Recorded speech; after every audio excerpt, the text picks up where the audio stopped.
In today's video, I'm going to teach you how to enable and use the Copilot AI Assistant in Windows 11. If you're looking to enhance your Windows 11 experience with a powerful AI assistant, you're in the right place.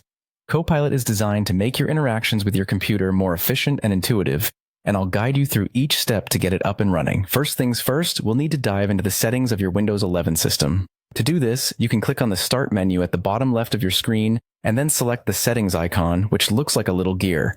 The Settings menu is your gateway to customizing how your Windows operates, so it's a good idea to familiarize yourself with it if you haven't done so already. Once you're in Settings, you'll want to navigate to the Personalization section. In this area, you'll see various options to tweak the aesthetic and functional elements of your Windows 11. Find and click on the taskbar option, as this is the spot where we'll adjust the settings specific to Copilot. In the taskbar personalization settings, you need to look for a toggle switch labeled Copilot.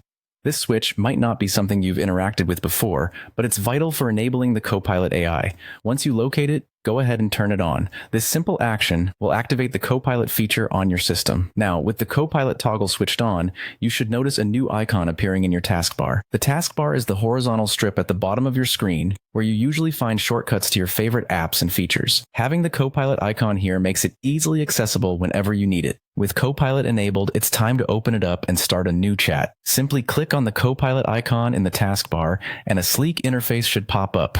This is where you'll interact with the AI assistant. Starting a new chat is straightforward. It's just like initiating a conversation in a messaging app. Once you've opened that chat window, you're ready to type in your prompt. A prompt could be a question you need answered, a task you want assistance with, or even just an exploration of what Copilot can do for you. Type your input, press enter, and then wait a moment for Copilot to process and respond. It's designed to understand natural language, so don't worry about phrasing your questions too formally. And there you have it, folks. With these steps, you've not only enabled the Copilot AI Assistant on your Windows 11, but are also ready to start using it. Feel free to experiment with different prompts to see how versatile and helpful Copilot can be. Thanks for watching, and enjoy your new AI-enhanced Windows experience.